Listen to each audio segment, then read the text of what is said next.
बिहार में चुनाव को बस कुछ ही दिन बचे हैं और उससे पहले एक बार फिर प्रधानमंत्री नरेंद्र मोदी बिहार पहुंचे।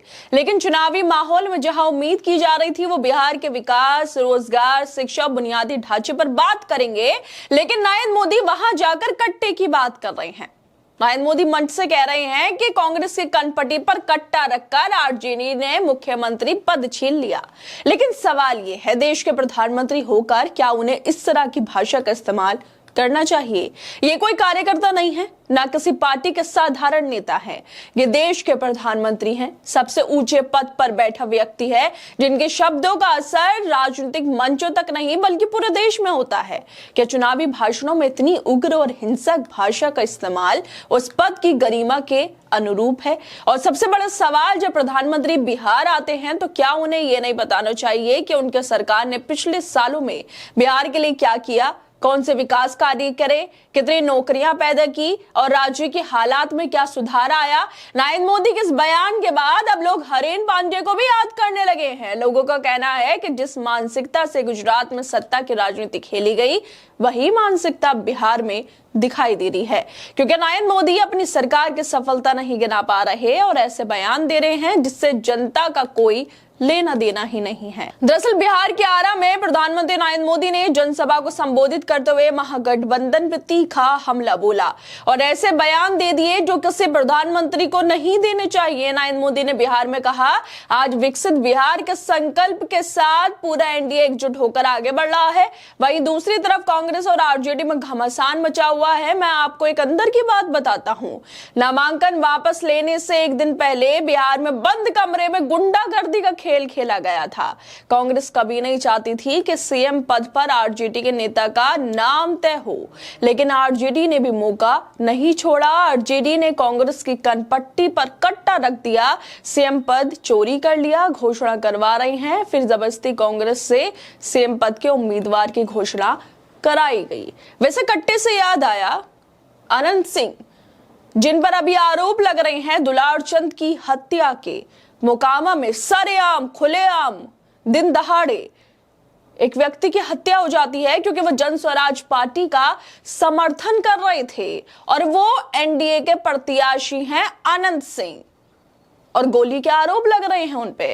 और दूसरी तरफ नरेंद्र मोदी यही बात कह रहे हैं कि कांग्रेस की कनपट्टी पे कट्टा लगाकर आरजेडी ने मुख्यमंत्री पद का जो दावेदारी थी वो अपने नाम कर लिया। आखिर ये किस तरह की भाषा है? इस बयान के बाद खुद बीजेपी के पूर्व मंत्री और नेता नरेंद्र मोदी के खिलाफ हो गए। लेकिन मोदी के बयान के बाद सवाल ये उठते हैं, क्या एक प्रधानमंत्री को इस तरह की भाषा का इस्तेमाल करना शोभा देता है?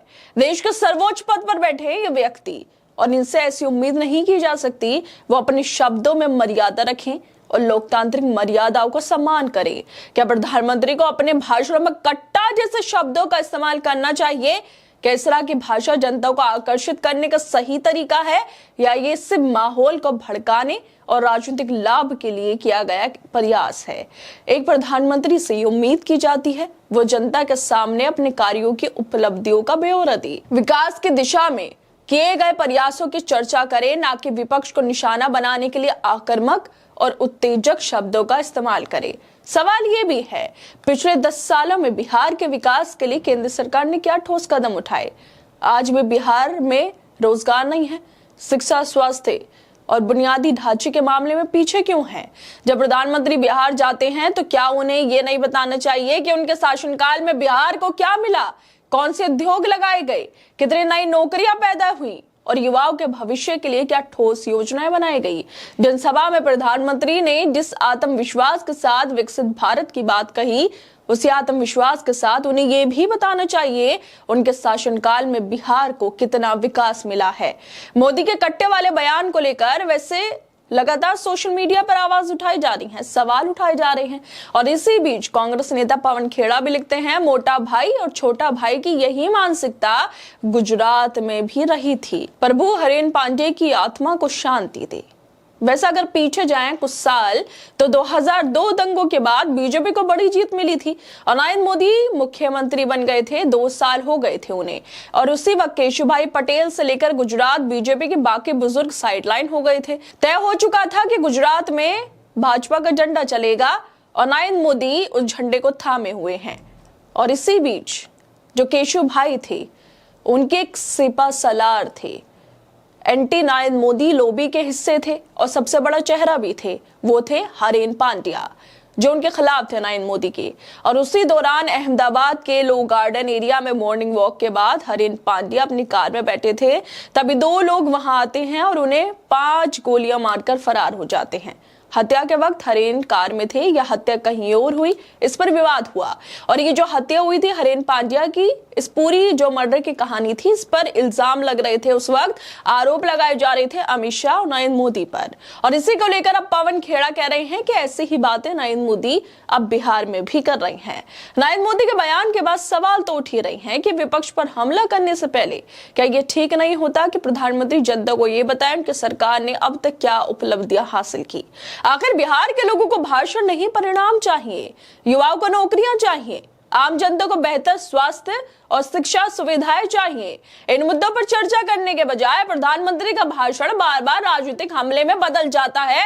और इस बार तो सारी हदें पार हो गई। वो कट्टे की बात करने लगे, कहने लगे कि कांग्रेस की कनपट्टी पर कट्टा रख दिया आरजेडी ने और मुख्यमंत्री का पद छीन लिया, सिर्फ इसलिए क्योंकि बिहार की जनता को रिझाना है, लेकिन काम नहीं बताने।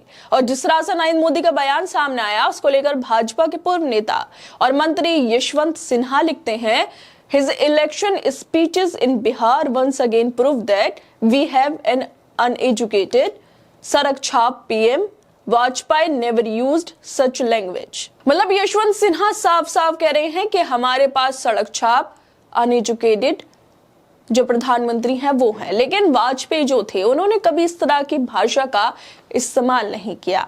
राजनीति में तीखी बयानबाजी नई कहानी नहीं है, लेकिन जब देश के प्रधानमंत्री खुद उस भाषा का इस्तेमाल करें जो किसी स्थानीय स्तर के नेता से भी उम्मीद नहीं की जा सकती, तब ये चिंता की बात बन जाती है।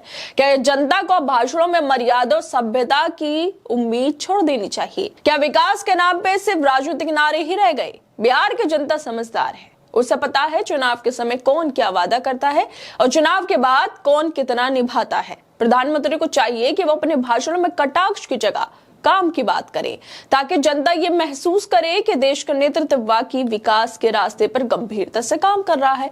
क्योंकि आखिर में जनता वही पूछेगी, बिहार में आपके 10 सालों में क्या बदला, क्या सुधरा, और अब जो कह रहे हैं उस पर भरोसा क्यों किया जाए? क्योंकि वो विकास की बात नहीं कर रहे हैं, बल्कि कट्टे की बात कर रहे हैं। कांग्रेस की कनपट्टी पे कट्टा रख दिया आरजेडी ने और मुख्यमंत्री पद छीन लिया। लेकिन बिहार के अंदर क्या हो रहा है? कितने स्कूल बने, कितनी यूनिवर्सिटी बनी, कितने अस्पतालों की हालत सुधरी, कितने सड़कों पे से गड्ढे गायब हो गए, कितना भ्रष्टाचार कम हुआ, इस पर बात नहीं होगी। क्यों एनडीए के नेताओं पर गोलीबारी के आरोप लग रहे हैं चुनाव से पहले, इस पर बात नहीं होगी। बात सिर्फ होगी कांग्रेस पर और आरजेडी पर, और यही बातें नरेंद्र मोदी बिहार जाकर कर रहे हैं। खैर दोस्तों, आप लोग क्या लगता है इस वीडियो को लेकर? हमें अपनी राय जरूर दें और बाकी तमाम खबरों को देखने के लिए जुड़े रहिए हमारे साथ।